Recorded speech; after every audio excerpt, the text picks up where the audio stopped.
Girl, can you cut it out? We are not falling for this lesbian storyline. That ain't the baby, that's my baby. Hey you guys, what's up? Your girl G here. Thank you for tuning back into my channel. We have Real Housewives of Atlanta to get into. Honestly, Sundays have become a little dull, you guys. There are no other shows on right now. After Real Housewives of Potomac just, took their exit stage, left with such a big boom, Atlanta is starting to have a lot to, live up to. When you're following another Housewives season, like, you gotta perform. And it just seems like Real Housewives of Atlanta is slowly but surely declining. And I think it's gonna be that way until they get some new girls. Now, we have the new girl, Drew, which I feel like is a great fit. Drew and Toya, I feel like there's more to Toya, but right now she's kind of playing, the Kenya mini-me, pop in and out, shady comments, but still glamorous life she trying to live type thing. And Kenya and Toya, I've now gave them those two the new nicknames, the Munch Bunch, because they're basically trying to collude to make everybody else feel like they over there are doing exactly what it is, munching. So, yeah, LaToya and Kenya, honestly, I'll break down my opinions on them later on in the episode as we get into it. But nonetheless, you guys, appreciate you for tuning into my video. If you are new to the channel, make sure you hit that subscribe button so you become a member of the Juice Box crew. We are now officially getting ready to hit 1,300. So we are on and popping, okay? But until then, you guys, make sure you're tagging, dropping videos, and also tagging other reviewers as well so we can get some collabs going. I got some in the works for hopefully later on this week. So then maybe that'll be a surprise for you guys. We won't even pull up this sleeves, getting a little toasty. Shoot, down here in Texas, it actually snowed. I'm honestly surprised because, y'all, if you live in Texas, like, we barely get any snow. But literally, first time in, like, almost 10 years it snowed. I mean, it stuck for a little bit, but it's melting away. So that pretty much is going to be an example for how the rest of this year is going to go away. So, yeah, Real Housewives of Atlanta, you like, guys, let's go ahead and get into it because the episode was pretty much a little yang. So, actually, we open up the episode with Riley around the house in this big-ass mansion that she's been spoiled with her whole life because Riley is the daughter of Miss Kandi Burris, which is escape / music mogul / bedroom candy sex toy enterprise / writer / producer / restaurant owner. Y'all know what I'm trying to say. Kandi got them ducats, okay? She got the coin. She's not just rich, she's rich, okay? She's wealthy. So Kandi has kind of raised Riley, obviously a little different than most kids who grow up in, middle class to poor, we'll just put it that way, live, which is you do your own shit by the age you like 12. When you come home, you at least knew how to warm up a hot pocket, you knew how to turn on the oven and cook a little something for yourself. Riley didn't have to live that life. Riley, like I said, lived with Kandi Burris as her mother, so literally everything has been done for her. And now they're sitting here trying to teach Riley how to clean for the first time while she's on the way to college. And it's like, really? Like, y'all ain't take the time to show Riley that you don't put colors with whites, or that you wash whites on coal with bleach, or that you don't mix certain chemicals together. And so they're trying to teach Riley how to clean. And she's like, are y'all going to do it or am I going to have to? And it just goes to show, like, it's not necessarily spoiled because, I mean, that's the life that, when parents say, oh, you don't want to make this much money so my child doesn't have to want for nothing. I mean, is that the life that most people want their kids to have, where it's like everything's in place and they don't have to financially struggle? Yes, but if you rich, your child still needs to know how to do the goddamn basic necessities, and cleaning is one of them. Kandi looked at her mom and was like, tell her what I had to do growing up. And she's like, the minute you took a bath, you got out, you cleaned the tub. Riley clearly has never cleaned a tub a day in her life. Why is it that freaking Ace knows how to clean better than Riley? He's like, you squirt on the counter, I'll rub it, I'll clean for you, Riley. And she's like, yep, sure will. Go ahead, I'll give you $5. And so they're just kind of looking at her like, what a monster I have created. I don't know how Riley's going to survive in New York, in the big old NYC, because it's ferocious up there. And obviously, we saw the apartment, I think, that she's living oh no, her first year, I forgot she's on campus, she's on a dorm. Your first year, you have to stay on campus. So that's going to save her a little bit, but, you know, clearly when she moves out off of campus and has her first year, and can finally, after she has her first year on campus and can finally move into an apartment, she's pretty much going to have somebody coming in and cleaning her place, because that's the type of moolah that they got. But I just find it like real crazy how you can tell the difference between kids who are spoiled versus kids who, I don't want to say spoiled, but live a different lifestyle that doesn't include practicalities. Okay? So, but can we just take a second to note, I don't want to be mean or nothing, but I swear, I never knew that Riley had got her nose done until somebody pointed it out on not on Facebook, but Instagram. But I just really feel like they might have did too much. Like, it does not fit her features, I guess is what I'm trying to say. I feel like they pinched the nose way too much, and like, you know, I watch a lot of Botched, so, you know, basically they uprooted the tip like way too high, so like you're looking up her nostrils and it's not cute. I really wish they had not gone so petite with her nose, because it's just not fitting her facial features the best. And I think other reviewers have said that as well. It just don't look right. But, you know, if she like it, I love it. If that makes her feel confident. Yeah, but, you know, sometimes people can see in the mirror something totally different than, you know, what the outside world is. And that's good or bad. It can go either way. But just in this instance, I'm sorry. I'm just seeing something totally different than what Riley sees.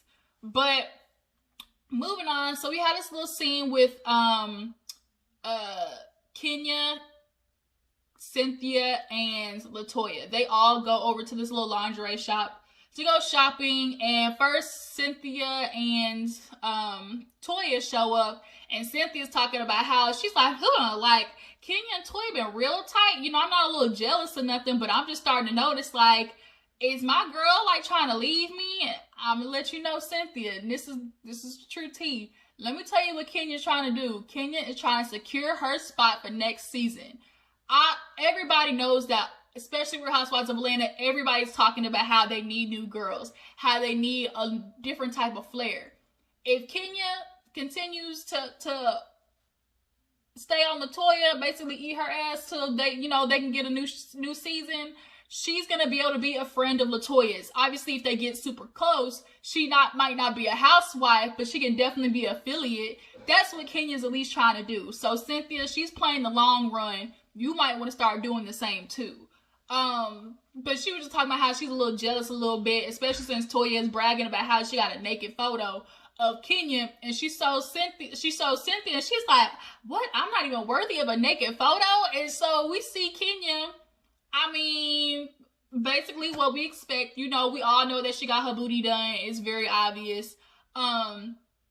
Especially when the girls were modeling the lingerie, you could tell the difference between Cynthia's booty and Kenya's booty. You can definitely tell, like, the real from the fake. But Kenya finally gets there. They're shopping for the lingerie because Lil Toya is trying to get her, you know, still got her groove back thing, you know, get her freak back. Obviously, since her and Mark are kind of, you know, not together, / co-parenting, / he lives on the other side of the planet with a whole nother family, / that nigga ain't no good, so I'm not talking to him. Too much going on with Kenya. But nonetheless, she's trying to get Kenya back in the game. And so they end up talking about Porshas Party and how she feels, you know, some type of way about not being invited. Now, here's where a little bit of confusion is coming from, because the Lauren did not wait until the day of to text Kenya. She actually texted Cynthia maybe a couple of hours after after the call. So for Cynthia to wait till the day of, it's a little confusing. Maybe she did it because she knows how Kenya's going to react. Maybe she did it because, you know, obviously if in the meantime from the party to Lauren giving the call, a whole bunch of stuff could have happened in between. And I feel like that's either what Cynthia or the producers were trying to avoid by not telling Kenya, because she definitely would have came up with some extra to do if she found out early that Lauren disinvited her to the party. But y'all drop down in the comments to let me know why do y'all feel like Cynthia waited for that. So as they're talking to, they are she's feeling some type of way as well because she gave Porsha this baby doll, and Cynthia's just kind of like, you know, it's at her house, and you know, when you're at people's houses, that's kind of like a boundary. And for sure, it's a difference between inviting somebody out to an event at a different space versus and just being cordial with them versus having a bitch you don't like up in your house. Like, those are two totally different things, because everything that somebody does that you don't like that happens inside your house, it just magnifies it times 10, because it's like, oh, for real? This bitch really gonna disrespect me in my own house? Like, that's how it kind of comes off and feels. So I'm glad Cynthia tried to explain it to her in that sense. But they end up calling Kandi because, you know, they're trying to figure out this whole white party, and Kenya's not letting everybody know that she had to fake Kandi be the host because she knew nobody else was gonna show up if she did it. But Kandi basically told them, oh, you know, it's dressy white event. Cynthia's thinking, oh shoot, freaking Joe Biden's gonna be there, psych. But they end up modeling the lingerie. Toya looks like what we expect her to look like. Cynthia looked good, her little white you know, negligee piece, still, you know, strutting it, super modeling. Kenya, she looked exactly how we expect somebody to look who done got nipped and tucked and full of silly putty. That's basically what it is. So we see another scene, the next scene with Porsha and her mom and her sister. Am I tripping, or does Lauren look a little more like smaller? Like, I feel like she looks smaller than we've seen her in the past.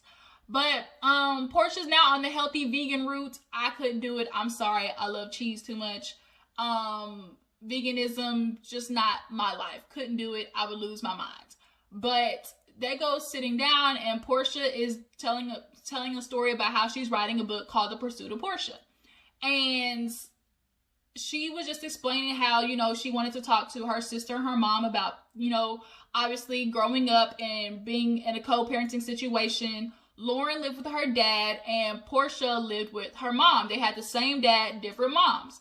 Now, is anybody familiar with the situation that happened between Porsha's mom and dad? Like, was this like a cheating situation? Was this like a, you know, we were separated, but still talking to each other, but still dipping off with other, you know, my side piece situation?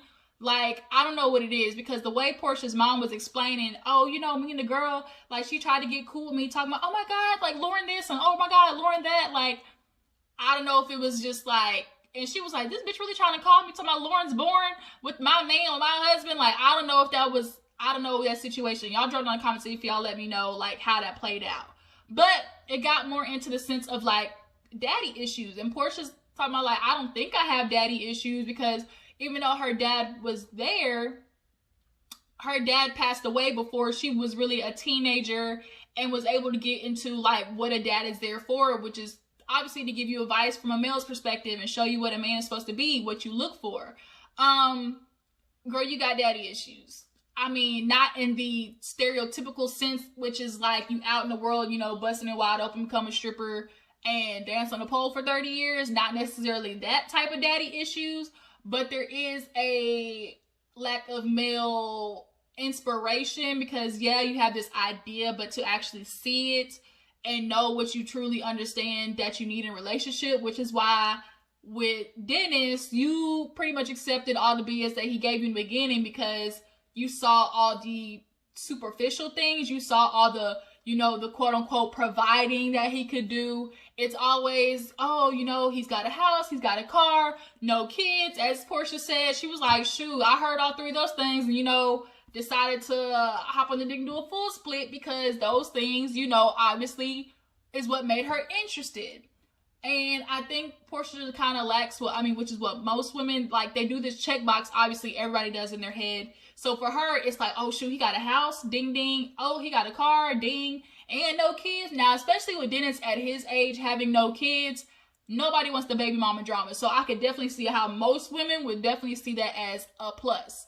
But she didn't check for, okay, is he going to treat me right when we get in a fight? Is he going to argue fairly? You know, is he going to be a man that can come back and apologize when he's wrong? Like, I think those are features that both ways, men and women, can forget to look at. But Lauren explains how her experience with her dad was totally different than Porsha's. You know, she had him every day.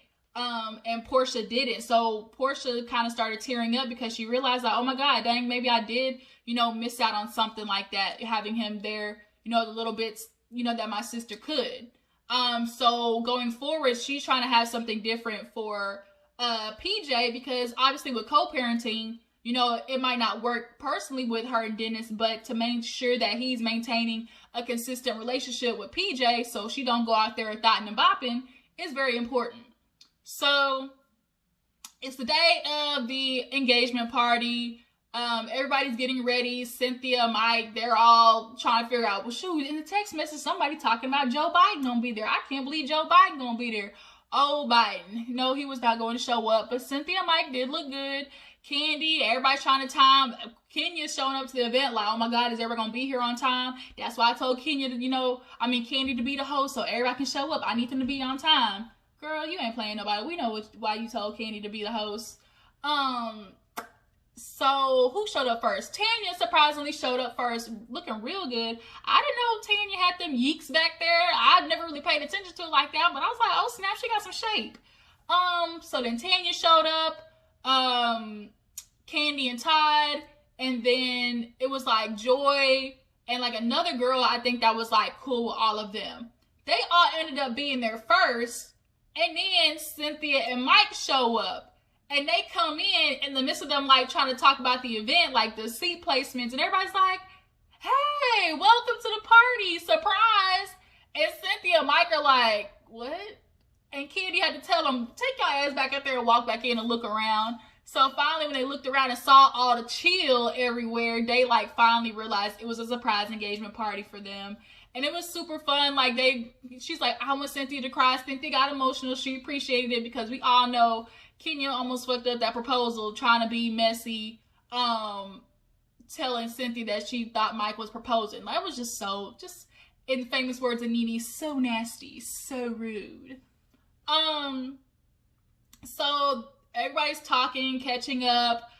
Kenya's filling her in on the fact that it's an engagement party. She felt bad. So Cynthia was like, you know what, girl, I didn't think I was going to do bridesmaids, but after seeing this, I really want you to be a bridesmaid. So they have that little moment. She tells Kandi she wants her to be a bridesmaid. Everybody else starts showing up. Porsha shows up like an hour and a half late, and she comes in all wide with her BBS. BBS stands for Big Booty Syndrome.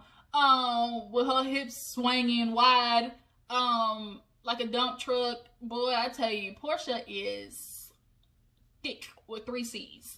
So she comes in, and Kenya was in the midst of doing like a speech. And so Kenya's like, I can't believe Porsha's coming in late, and she's coming in and purposely being disrespectful by interrupting my speech and talking to the other ladies. And it was like, really, Kenya, you trying to make a problem like that? When you come into an event, the first thing you do is say hi to everybody, which is what Porsha was doing. It was nothing abnormal that she was doing. Quit making it about you. So she's talking to them, run through memory lane. They sit down, finally start eating. And Toya is obsessed with showing this picture of Kenya. She's like, oh my God, y'all, did y'all see the picture of Kenya? And she's like, no. Kenya tried to act like she don't want her to show it. No. And so Toya is just flashing it, y'all. Just flashing the phone. Talking about, oh, did you see it? Did you see it? Mike trying to act like he wasn't looking. He did one of these, like trying to look at the corner of his eye. I'm like, we see you. So then, Kandi was kind of talking about how, like, oh, it just kind of seemed like you and Toya, like, really into something, like, what's going on? And so when Marlo, of course, leave it up to Marlo to be messy boots, talking about, oh, you know, you gonna get your ass done like Kenya? And LaToya was like, get my ass done. And Kenya was like, shut up, Marlo. See, that's why you shouldn't even been invited. And it was getting ready to go there until Kandi was like, pause. We're not going to do this. It's a nice sacred event. Can we keep it, you know, on and going? So they ended up changing the subject to Kenya talking about 3 girls that she would basically knock down. So she's like, one of them, of course, is Toya. She's been talking about that. Everybody at the table is like, when did all of a sudden Kenya start getting to coochie? Like, she always been strictly dickly, but maybe it's the quarantine. Maybe it's because she ain't getting none with Mark. Like, maybe it's because Toya is whispering all the stuff in her ear she ain't heard in a while. But she's like, oh, Kandi, you too. She's like, I'm sorry, but me and Todd coming a package deal. That jump made me laugh. And then last but not least, she's talking about Cynthia. She's like, oh, just Cynthia's lips could get it. And everybody's just like, where is this Kenya coming from? So I really feel like her doing that is going to lead into that whole bachelorette situation, you know, trying to figure out who was back there fucking with the stripper and having let's be honest moments. So somehow they get into, I think Kenya asked Porsha, well, did you get my doll? She was like, yeah, I did. It was beautiful. You know, I really appreciate it. And Kenya's like, I would have much more rather given it to you in person. And Porsha had to be like, well, you know, I wasn't the one who did it. It was a surprise party. Lauren did that for me. And she was like, oh, really? We're going to put it on Lauren? Okay. And it's like, she really was trying to have an issue with Porsha, but I'm glad that everybody else in the room turned it, like they were not getting to let it go there. Honestly, there was a part in the engagement party itself where it just felt like genuine energy and it was fun. And that's the part I want them to continue. Like, as a viewer, when you watch the engagement party, you saw them doing like the Soul Trade line and they were just laughing while, you know, Kandi and Porsha were up there doing like their little duet. Like, that's the part of Real Housewives I think more viewers are wanting. Like, it just kind of, like, it just fit at that moment and it felt right. But the problem is, we got a whole bunch of, like, obviously there's going to be mess and stuff, but sometimes, you know, the messy bitches come out too much, you know? And I just kind of feel like that's where it should have stayed. But, Porsha can be that Netflix and chill. She was trying to get it. But yeah, so after that, they were just kind of eating after basically Porsha just had to check Kenya and be like, we're not doing this today. They all just kind of sat there and ate and had a nice little, Cynthia and Mike were a little like, dang, ain't no Joe Biden, but okay, I guess this'll do.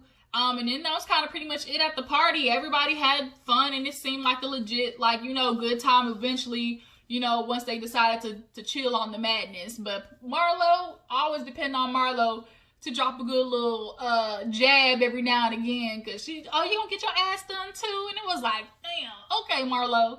So we get to the last scene of Riley packing, getting ready to go, and Ace was just so sad. I want to go with Riley so I can clean for her. I want to clean for her. She didn't pack no gloves, and it was just so sad. Kandi over there stress eating, had a cold plate of old spaghetti, then beating up the pound cake, stuffing the pound cake in her mouth. Kandi did not know what to do, but honestly, I feel like this is Kandi's end. This is the perfect way to close Kandi's, you know, time on Real Housewives of Atlanta, because she's been here a long ass time, y'all. And now that we're seeing, you know, Riley grow up and go off to college, is this a time where she does something separate? I know that she's doing a Vanderpump Rules-ish, like OGs type show that's coming to Bravo. So I feel like this will be the perfect segue of her ending at Real Housewives of Atlanta and going into that. But that's kind of where the episode ends. Them all hopping in the RV and, you know, taking Riley off to New York. But y'all tell me how y'all feel about this episode. I mean, it was just a little bit. But next week we see a little bit with Drew. And then Cynthia telling Porsha about Dennis, you know, wanting to come to the wedding because he's friends with Mike. But I'm just really starting to feel like Real Housewives of Atlanta is definitely going to have to pick it up. Going to have to figure out something. And who got to go? Who's going to get replaced? How y'all feeling about Drew and Toya? I feel like obviously Porsha should stay. Porsha just carries a young energy. Plus you always need like that one old, like one veteran to just kind of be there to break up the energy. I feel like Porsha could be that because she, of course, she is a little bit older, but still maintains that young energy. But honestly, I just kind of feel like, you know, Real Housewives of Atlanta just needs a revamp. Just does. So y'all drop down in the comments, tell me how you feel about this episode, about the rest of the season, Real Housewives of Atlanta, and what other franchises do you feel as well could use a little bit of revamp. Appreciate you for tuning in. Make sure you are tagging my videos, posting, sharing, following my IG and Twitter. Those are all in the description box as well. Before you go, like this video, subscribe to my channel. I will catch all you guys in the next video. Deuces.